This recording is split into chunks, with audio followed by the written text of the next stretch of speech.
नमस्कार प्रिय विद्यार्थी मित्रांनो, आज आपण दुसऱ्या क्रमांकाचे युनिट सुरू करूया। आपलं पहिलं युनिट संपलेलं आहे आणि आज या तासिकेत आपण युनिट क्रमांक 2 सुरू करूया। युनिट क्रमांकाचं नाव आहे व्यवसाय संस्थेचे प्रकार, फॉर्म्स ऑफ बिझनेस युनिट। तर सविस्तरपणे शिकूया की व्यवसाय संस्थेचे काय प्रकार आहेत, आपण कोणकोणते व्यवसाय करू शकतो आहे, कोणत्या प्रकाराद्वारे आपण व्यवसाय करू शकतो आहे, तर सविस्तरपणे शिकूया। आधी बघूया त्याची प्रस्तावना।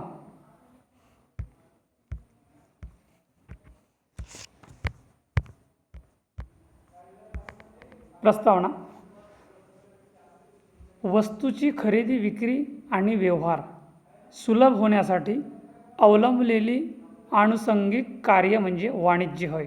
आणि वाणिज्य म्हणजेच व्यापार, व्यवसाय म्हणजे खरेदी विक्री व त्याचे कार्य बरोबर वाणिज्य अशी त्याची व्याख्या केली जाते आहे। म्हणजेच वस्तूची खरेदी विक्री आणि त्या वस्तूचा व्यवहार सुलभ होण्यासाठी जे काही आपण कार्य अवलंबतो आहे, ज्या कार्याचा आपण वापर करतो आहे,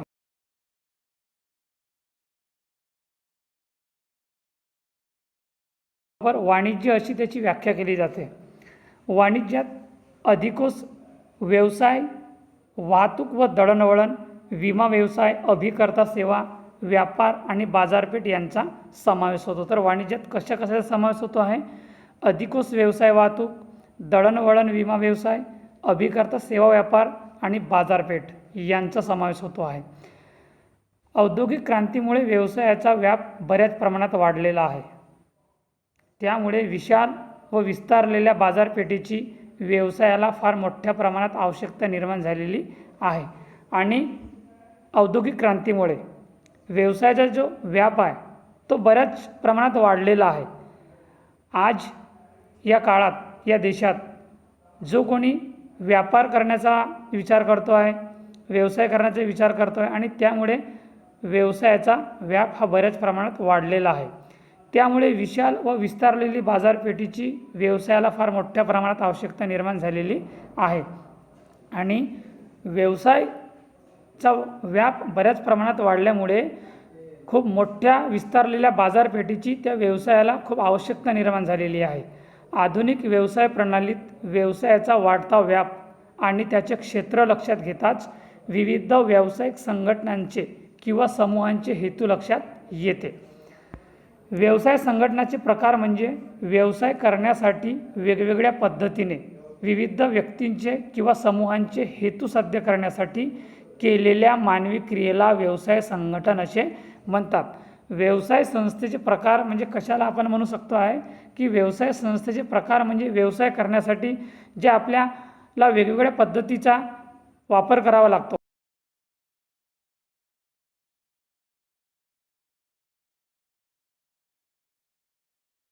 मानवी क्रियेला व्यवसाय संघटन असे म्हणतात। व्यवसायाची सुरुवात ज्यावेळी मानवाने गरजा भागविण्यासाठी वस्तूची देवाणघेवाण करण्यास सुरुवात केली, म्हणजे आधीच्या काळात वस्तूच्या मोबदल्यात वस्तू द्यायची, म्हणून व्यवसायाची सुरुवात ज्यावेळी मानवाने गरजा भागविण्यासाठी वस्तूची देवाणघेवाण करण्यास सुरू केली तेव्हापासून झाली आहे। व्यवसायाचा इतिहास मानवी इतिहासा इतकाच जुना आहे। समाजात असंख्य प्रकारचे व्यवसाय अस्तित्वात आहेत, तसेच नव्या व्यवसाय प्रकारांची त्यात भर पडत आहे। म्हणजे आजच्या काळात असंख्य प्रकारचे व्यवसाय आहेत आपल्या समाजात, आपल्या देशात, आपल्या राज्यात असंख्य प्रकारचे व्यवसाय आपल्याला दिसत आहेत, छोटे असो किंवा मोठे असो। तसेच नव्या व्यवसाय प्रकारांची त्यात अजून भर पडत आहे। मानवी गरजा या व्यवसायाची प्रेरणा आहे। मानवी गरजांची संख्या ज्या प्रमाणात वाढत जाईल तितके व्यवसाय समाजात अस्तित्वात येईल। ज्या प्रकारच्या मानवी संख्या ज्या प्रमाणात वाढत जाईल, जितक्या झपाट्याने मानवी संख्या वाढत जाईल तितक्याच झपाट्याने हा व्यवसायसुद्धा समाजात पसरत जाईल, अस्तित्वात येईल। त्यामुळे समाजाच्या विकासाबरोबर व्यवसायाचा विकास झालेला आहे। आणि ज्या पद्धतीने मानवी गरजांची संख्या ज्या प्रमाणात वाढत आहे त्या प्रमाणात व्यवसायसुद्धा वाढत आहे। आणि त्यामुळेच जर समाजाचा विकास झाला तर त्या समाजाच्या विकासाबरोबरच व्यवसायाचा विकाससुद्धा झालेला आहे। व्यवसाय संघटन या शब्दात व्यवसाय आणि संघटन अशा दोन घटकांचा समावेश आहे. व्यवसाय म्हणजे स्वतःच्या हितरक्षणासाठी मानवाने केलेली आर्थिक धडपड होय. व्यवसाय म्हणजे मानवाला स्वतःच्या हितरक्षणासाठी, स्वतःच्या गरजा भागवण्यासाठी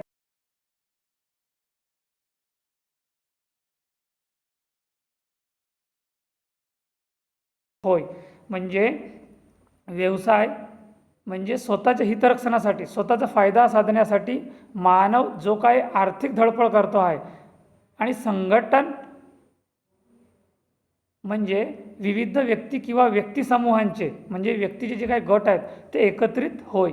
नफा मिळविणे किंवा सेवा प्रदान करण्याच्या हेतूने वाणिज्यविषयक कार्य पार पाडण्यासाठी निर्माण करण्यात आलेली रचना म्हणजे व्यापारी संघटन होय. नफा मिळविणे किंवा सेवा प्रदान करणे, नफा मिळविण्याच्या किंवा सेवा प्रदान करण्याच्या हेतूने वाणिज्यविषयक जे काही कार्य पार पाडण्यासाठी निर्माण करण्यात आलेली जी काही रचना आहे त्या रचनेला आपण व्यापारी संघटना असे म्हणतो आहे. ती व्यापारी संघटना होय. विशिष्ट हेतू किंवा हेतूच्या पूर्ततेसाठी जाणीवपूर्वक करण्यात आलेल्या प्रयत्नातून व्यापारी संघटनेची निर्मिती होत असते. एक विशिष्ट हेतू किंवा हेतूच्या पूर्ततेसाठी जाणीवपूर्वक करण्यात आलेल्या प्रयत्नातून व्यापारी संघटनेची निर्मिती होत असते. त्याचा अर्थ बघा.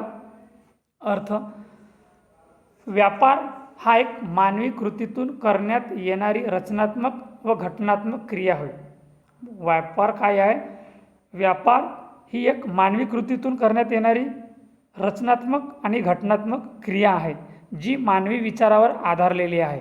कोणताही व्यक्ती हा स्वतःच्या व स्वतःच्या कुटुंबाच्या गरजा पूर्ण करण्यासाठी व्यवसायातून अर्थार्जन किंवा लाभाची प्राप्ती करीत असतो आहे. आणि कोणताही मानव किंवा समाज जी स्वतःच्या गरजा पूर्ण करण्यासाठी, कुटुंबाच्या गरजा पूर्ण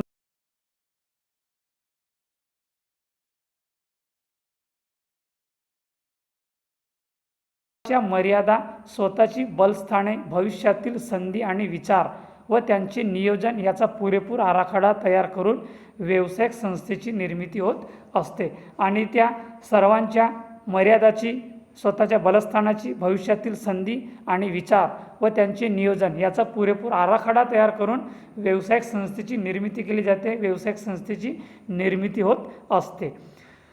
व्यापारी, व्यवसायी, उद्योजक हे सर्व व्यक्ती असतात. त्यामुळे अशा व्यक्ती निर्णयाची अंमलबजावणी करण्याकरिता प्रयत्नशीलसुद्धा असतात. हे प्रयत्न करीत असताना व्यवसायाच्या सुरुवातीला बरेच कष्ट सहन करावे लागते.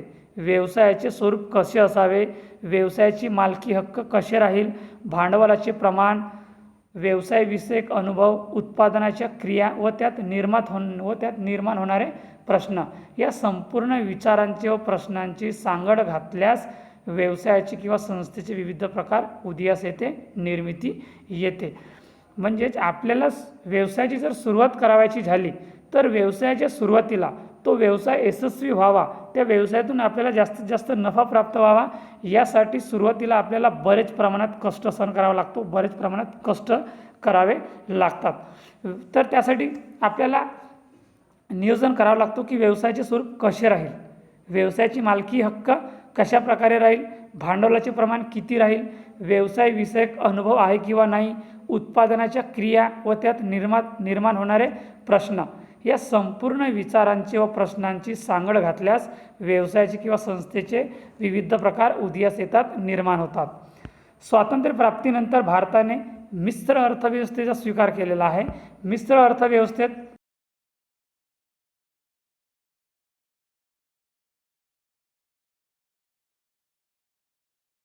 अर्थव्यवस्थेचा स्वीकार केलेला आहे. त्यात खाजगी आणि सार्वजनिक अशा दोन क्षेत्राचा समावेश करण्यात आलेला आहे. तर आधी आपण बघूया खाजगी क्षेत्र, प्रायव्हेट कंपनी, खाजगी क्षेत्र. खाजगी क्षेत्रातील व्यवसाय संघटनांची मालकी व व्यवस्थापन हे एका व्यक्तीकडे असते. खाजगी क्षेत्रात व्यवसाय संघटनाची मालकी म्हणजेच व्यवसायाची मालकी ही व्यवस्थापन एका व्यक्तीकडे असते किंवा व्यक्तिसमूहाकडे असते. म्हणजेच आपण जर संघटनेचा विचार केलो, संघटना म्हटला म्हणजे त्यात अनेक व्यक्ती असतात आणि कोणताही जर आपल्याला व्यवसाय उभारावायचा असेल तर त्या संघटनेमार्फत आपल्याला कोणत्याही व्यवसायाची स्थापना करता येते.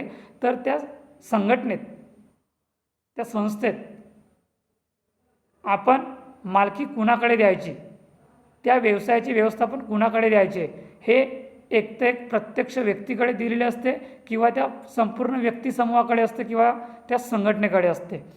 खाजगी क्षेत्रातील व्यवसायाचा मुख्य उद्देश जास्तीत जास्त नफा कमविण्याचा असतो आणि प्रायव्हेट कंपनी म्हणजेच खाजगी क्षेत्रात व्यवसाय करण्याचा मुख्य उद्देश काय असतो आहे की जास्तीत जास्त नफा कमविणे. या क्षेत्रात व्यवसायाची अंतिम जबाबदारी ही व्यावसायिकांचीच असते. म्हणजे त्या व्यवसायात झालेला नफा आणि तोटा या दोन्ही गोष्टी त्यालाच म्हणजेच त्या खाजगी समूहाकडेच किंवा प्रत्यक्ष व्यक्तीकडेच असतो आणि त्यामुळे त्याची जिम्मेदारी त्या स्वतःलाच घ्यावी लागतो. या क्षेत्रात व्यवसायाची अंतिम जबाबदारी ही व्यावसायिकांचीच असते. व्यवसायात होणारा नफा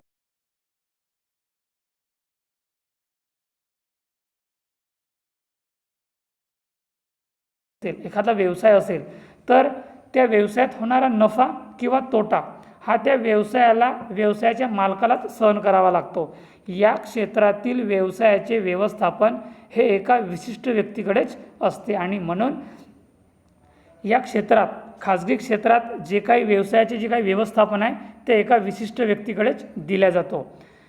खाजगी क्षेत्रात व्यवसायाचे विविध प्रकार पडतात. याचे उदाहरण आपण बघूया की त्याचे कशा प्रकारे आणि कोणते प्रकार पडतात. तर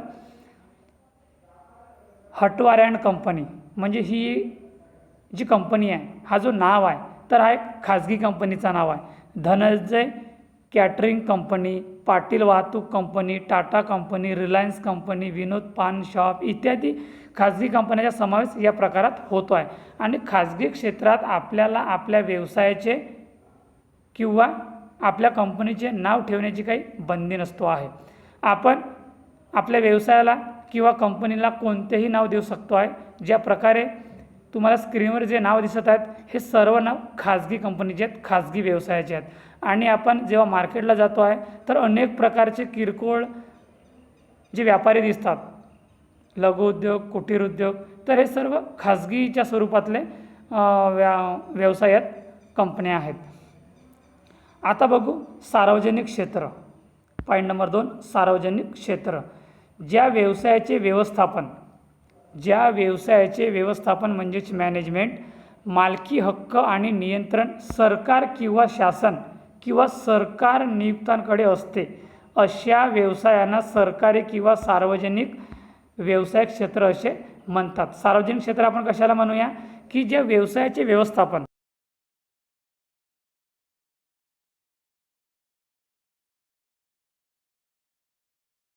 नियंत्रण सरकार करत असेल किंवा शासन करत असेल किंवा सरकारने नियुक्ती केलेली व्यक्ती करत असेल तर अशा व्यवसायांना आपण सरकारी किंवा सार्वजनिक व्यवसाय क्षेत्र असे म्हणतो. आणि भारतात 1948च्या औद्योगिक धोरणानुसार सार्वजनिक क्षेत्राची निर्मिती केल्या गेली आहे. देशाचा औद्योगिक आणि आर्थिक विकास करण्यासाठी तसेच समाज कल्याण करून समाजाला विविध सेवा व सुविधा उपलब्ध करून देण्यासाठी सार्वजनिक क्षेत्राची भूमिका अत्यंत मोलाची असतो आहे. आणि जो भारतात 1948चा जो औद्योगिक कायदा आहे, औद्योगिक धोरण आहे, तर त्या धोरणानुसार सार्वजनिक क्षेत्राची निर्मिती केली गेली आहे. देशाचा औद्योगिक आणि आर्थिक विकास करण्यासाठी तसेच समाजाचा कल्याण करण्यासाठी, समाजाला विविध सेवा व सुविधा उपलब्ध करून देण्यासाठी सार्वजनिक क्षेत्राची भूमिका अत्यंत आवश्यकता असते आणि खूप जास्त मोलाची असते. सरकारी खाते, वैधानिक महामंडळे व सरकारी कंपन्या इत्यादी सर्व घटक सार्वजनिक क्षेत्रात मोडतात. सार्वजनिक क्षेत्रात म्हणजेच सरकारी क्षेत्रात जो सरकारच्या नियंत्रणाखाली व्यवसाय केला जातो त्याला सार्वजनिक क्षेत्र असे म्हणतात. आणि त्याच्यात कशाचा समावेश होतो आहे, सरकारी खाते, वैधानिक महामंडळे व सरकारी कंपन्या इत्यादी सर्व घटक सार्वजनिक क्षेत्रात मोडतात. सार्वजनिक क्षेत्रातील उद्योगधंद्याला सरकारतर्फे भांडवल पुरविले जाते आणि जो सार्वजनिक क्षेत्रात जो काही भांडवल लागतो आहे एखाद्या व्यवसायाला, तर तो सर्व भांडवल सरकारतर्फे पुरविला जातो आहे. या सर्व संस्थांवर सरकारची मालकी असते. तसेच या व्यावसायिक संस्था सरकारने नियुक्त केलेल्या पदाधिकारी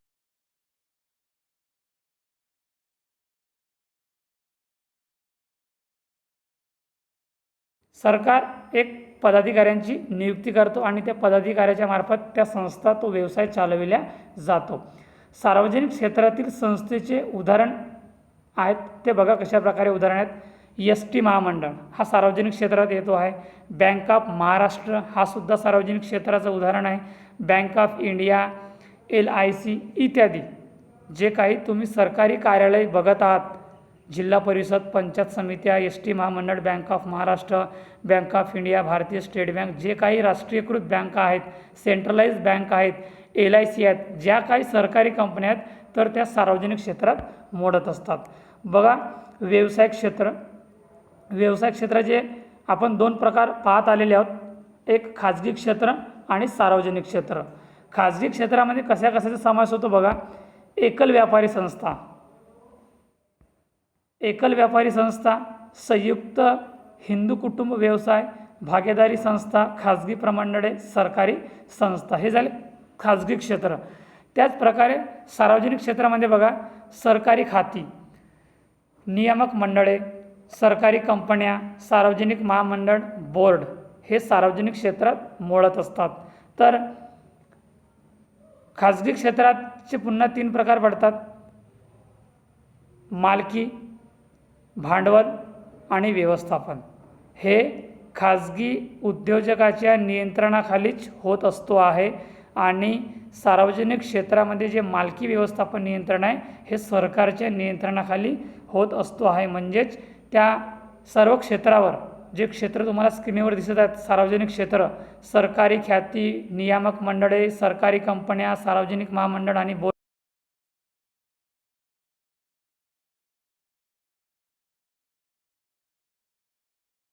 आपण खाजगी क्षेत्र, पब्लिक कंपनी. खाजगी क्षेत्र म्हणजे असे क्षेत्र की ज्या क्षेत्रात संपूर्ण नियंत्रण हे एका विशिष्ट समूहाचे किंवा व्यक्तीचे असते आहे. जे खाजगी क्षेत्र आहे ते क्षेत्र किंवा त्या क्षेत्रावर संपूर्ण नियंत्रण हे एका विशिष्ट व्यक्तीचे असते किंवा विशिष्ट व्यक्तीच्या समूहाची असते. या व्यवसाय संघटनेची मालकी ही निवडक व्यावसायिकांकडेच असते. खाजगी क्षेत्रातील व्यक्तीकडून या व्यवसायासाठी भांडवलाचा पुरवठा करण्यात येतो आणि खाजगी क्षेत्रासाठी जो काही आपल्याला भांडवलाची गरज पडतो आहे तर तो भांडवलाचा पुरवठासुद्धा आपण खाजगी क्षेत्राकडूनच बोलवतो आहे, खाजगी क्षेत्राकडून मागवून घेतो आहे. या प्रकारातील व्यापारी संस्थेची मालकी ही एका विशिष्ट व्यक्तीकडे सामावलेली असते आणि हा जो खाजगी क्षेत्र आहे तर या खाजगी क्षेत्रात जी काही संस्था आहे, जो काही व्यवसाय आहे, जो काही व्यापार आहे, तर त्या व्यवसायाची मालकी ही त्या व्यापारी संस्थेची असतो आहे आणि ती एका विशिष्ट व्यक्तीकडे दिलेली असते. म्हणजेच या संस्थाची संपूर्ण जबाबदारी आणि स्वामित्व एका व्यक्तीद्वारे हस्तांतरित करण्यात येते. खाजगी क्षेत्रातील उद्योगाच्या किंवा संस्थेचा मुख्य उद्देश हा नफा कमविणे असतो आहे आणि खाजगी क्षेत्रातील उद्योगाचा किंवा संस्थेचा महत्त्वाचा आणि एकच उद्देश असतो आहे की तो जास्तीत जास्त नफा कमविणे. खाजगी व्यवसाय क्षेत्रात ठराविक लोकांनी भांडवल गुंतवणूक केलेली असते. तसेच व्यापारी संस्थेच्या व्यवहारावर मालकाचे नियंत्रण असते. प्रत्येक प्रकारच्या व्यापारी संस्थेतील नुकसानाची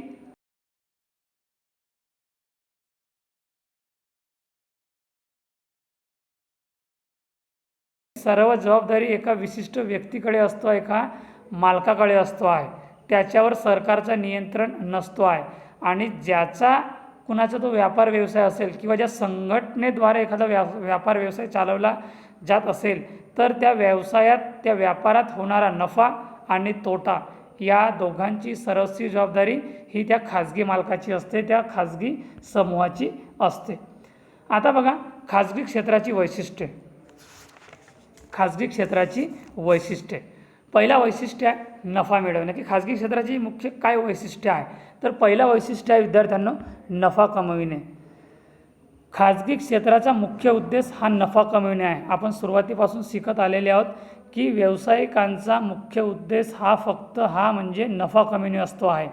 खाजगी क्षेत्राची निर्मिती ही नफा कमविण्याचा व संपत्ती निर्माण करण्याच्या मूळ उद्देशाने तयार झालेली आहे. खाजगी क्षेत्र म्हटले की त्याचा खर्च हा अर्थार्जनासाठी करण्यात येणाऱ्या क्रियेचे स्पष्ट स्वरूप लक्षात घेता येतो आहे. म्हणजे कोणत्याही खाजगी व्यावसायिकाचा मुख्य उद्देश हा नफा कमविणे असतो आहे. त्याचा मूळ उद्देशच हा नफा कमविणे असतो आहे. त्याचा खर्च हा अर्थार्जनासाठी करण्यात येणाऱ्या क्रियेचे स्पष्ट स्वरूप लक्षात घेऊन नफा कमविणे असतो आहे. दुसरं वैशिष्ट्य आहे नियंत्रण. खाजगी व्यवसाय संस्थेची मालकी हे एका विशिष्ट व्यक्ती किंवा व्यक्तिसमूहाकडे सोपविलेली असते. म्हणजे खाजगी व्यवसाय संस्थेची मालकी हे एका विशिष्ट व्यक्तीकडे दिलेली असते किंवा अनेक व्यक्ती मिळून जो काही गट, जो काही समूह, जी काही संस्था तयार झालेली असते त्या संस्थेकडे सोपवलेली असते. या प्रकारच्या क्षेत्रामध्ये संस्थेची मालकी व स्वामित्व खाजगी व्यक्तीकडे असते आणि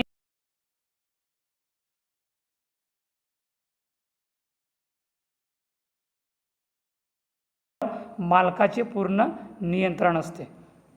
आणि जो काही व्यापार असतो आहे, जो काही व्यवसाय, जो काही कारखाना, जी काही कंपनी असतो आहे तर त्याच्या सर्व व्यवहारावर मालकाचे पूर्ण नियंत्रण असतो आहे. नंतर आहे जोखीम. खाजगी क्षेत्रात व्यवसायाची मालकी हक्क एका व्यक्तीकडे असल्यामुळे व्यवसायाची जोखीमसुद्धा मालकालाच उचलावी लागते. खाजगी क्षेत्राचा मालक किंवा खाजगी क्षेत्र चालविण्यासाठी ती जी मालकी आहे ती एका विशिष्ट व्यक्तीकडे सोपवलेली असते किंवा अनेक व्यक्तीच्या समूहाकडे, गटाकडे सोपवलेली असते. आणि जी काही त्या व्यवसायात जी जोखीम होतो आहे तर ती जोखीम त्या व्यक्तीलाच स्वीकारावी लागते किंवा त्या समूहाकडे सोपवलेली असेल तर त्या समूहाला स्वीकारावी लागते. व्यापारात होणाऱ्या मालाचे नुकसान, हानी किंवा इतर धोके खाजगी मालकालाच सहन करावे लागतात. आणि त्या खाजगी व्यवसायात जो काही नुकसान होतो, जी काही हानी होतो आहे किंवा इतरत्र जे काही धोके होतात तर ते सर्व प्रकारचे धोके किंवा हानी या खाजगी मालकालाच स्वीकाराव्या लागतात, त्यांनाच सहन कराव्या लागतात. नंतर आहे चौथा मुद्दा भांडवल पुरवठा. खाजगी क्षेत्रात भांडवल पुरवठा हा व्यवसायाचा मालक स्वतः आपल्या व्यवसायाला करीत असतो आहे. खाजगी क्षेत्र उभारण्यासाठी आणि खाजगी क्षेत्रात जर भांडवलाची गरज पडत असेल तर तो भांडवलाचा पुरवठा हा त्या व्यवसायाच्या मालकालाच, स्वतःलाच करावा लागतो आहे.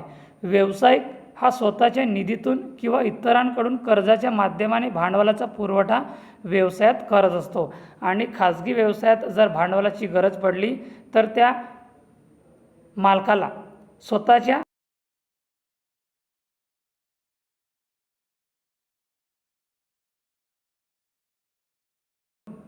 कर्जाच्या माध्यमाने भांडवलाचा पुरवठा त्या व्यावसायिकाला स्वतःच्या व्यवसायात करावा लागतो आहे. नंतर आहे गतिशीलता. खाजगी क्षेत्र हे व्यावसायिकदृष्ट्या फार गतिशील असते. मुख्यतः सार्वजनिक क्षेत्राच्या दृष्टीने निर्णय घेण्यास, त्यांची अंमलबजावणी करण्यास, उत्पादन करण्यात तसेच इतर कार्यात खाजगी क्षेत्र हे मोठ्या प्रमाणात गतिशील किंवा वेगवान असतो आहे. खाजगी क्षेत्रात व्यावसायिकाच्या दृष्टीने खाजगी क्षेत्र फार महत्त्वाचे आहे.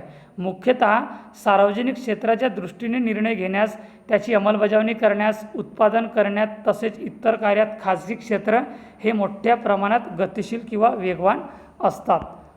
नंतर आहे उत्तम वस्तूचा पुरवठा. खाजगी क्षेत्राचा उद्देश उत्तम वस्तूचा पुरवठा. खाजगी क्षेत्रात निर्माण होणाऱ्या वस्तू व सेवांचा गुणवत्तेचा दर्जा हा उत्तम प्रकारचा असतो आहे. कारण खाजगी क्षेत्राचा मूळ उद्देश हा नफा कमविणे असतो आहे. खाजगी क्षेत्र किंवा खाजगी क्षेत्रात ज्या काही वस्तू निर्माण होतात, ज्या काही सेवा निर्माण होतात त्या सेवांचा किंवा वस्तूंचा दर्जा हा उत्तम असतो आहे. कारण कोणत्याही खाजगी व्यवसायाला जास्तीत जास्त नफा कमविणे हा त्याचा उद्देश असतो आहे आणि त्याचा जास्तीत जास्त नफा कमविण्याचा उद्देश असल्यामुळे त्याला त्या वस्तूंचा किंवा सेवांच्या गुणवत्तेचा दर्जा हा उत्तम प्रकारचा ठेवावा लागतो आहे. आणि कोणताही खाजगी व्यवसाय यशस्वी होण्यासाठी किंवा त्याच्या उत्पन्नात वाढ होण्यासाठी, त्याला जास्तीत जास्त नफा होण्यासाठी त्या व्यवसायात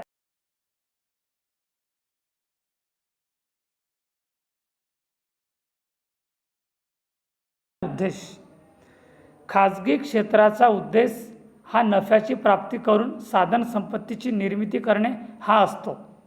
यात कोणत्याही प्रकारच्या व्यावसायिक क्रिया हे आर्थिक क्रिया म्हणून ओळखल्या जातात. म्हणजेच खाजगी क्षेत्राचा उद्देश हा जास्तीत जास्त नफा प्राप्ती करण्याचा असतो आहे, साधन संपत्तीची निर्मिती करण्याचा असतो आहे. यात कोणत्याही प्रकारच्या व्यावसायिक क्रिया हे आर्थिक क्रिया म्हणून ओळखल्या जातात आणि खाजगी व्यवसायात ज्या काही क्रिया व्यवसायासंदर्भात केल्या जातात तर त्या आर्थिक क्रिया म्हणून त्या व्यवसायात ओळखल्या जातात. नंतर बघूया आपण सार्वजनिक क्षेत्र, पब्लिक कंपनी. सार्वजनिक क्षेत्र ज्या संस्थेचे किंवा व्यवसायाचे मालकी, व्यवस्थापन व संचालन हे केंद्रीय किंवा राज्य सरकारद्वारे केले जाते त्याला सार्वजनिक क्षेत्र किंवा सरकारी क्षेत्र असे म्हणतात. ज्या संस्थेची किंवा व्यवसायाची मालकी किंवा त्या व्यवसायाचे व्यवस्थापन किंवा संचालन हे केंद्र सरकारद्वारे किंवा राज्य सरकारद्वारे केल्या जात असेल त्याला सार्वजनिक क्षेत्र किंवा सरकारी क्षेत्र असे म्हणतात. म्हणजे त्या व्यवसायावर पूर्णतः सरकारचे नियंत्रण असते किंवा सरकारने ज्या पदाधिकाऱ्याची नियुक्ती केलेली आहे त्या पदाधिकाऱ्याची असते. या क्षेत्राची उभारणी ही सरकारच्या माध्यमातून करण्यात येते.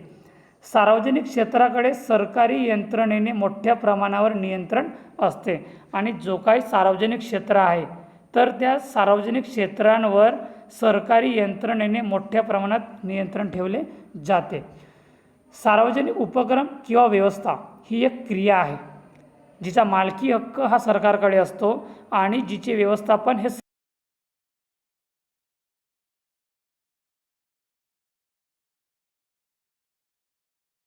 एक क्रिया आहे जिचा मालकी हक्क हा सरकारकडे असतो किंवा सरकारने नियुक्त केलेल्या पदाधिकाऱ्यांकडे असतो. त्यांच्या माध्यमातून ती जी काही क्रिया आहे ती केली जाते, पूर्ण करता येते.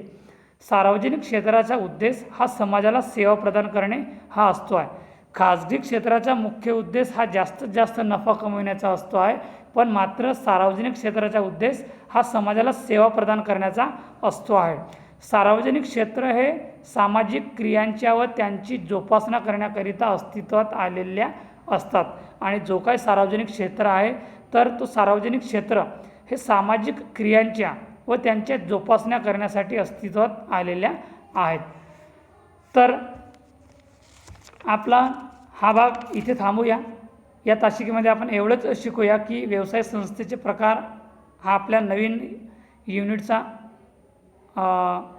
नाव आहे, त्याचा प्रकार आहे. तर आपण याच्यात प्रस्तावना शिकलेले आहोत, खाजगी क्षेत्र, सार्वजनिक क्षेत्र हे सुद्धा शिकलेले आहोत आणि सार्वजनिक क्षेत्रासंदर्भात सविस्तर त्याची वैशिष्ट्ये, गुण, दोष, फायदे हे आपण पुढच्या तासिकेला घेऊया आणि इथेच थांबूया. धन्यवाद.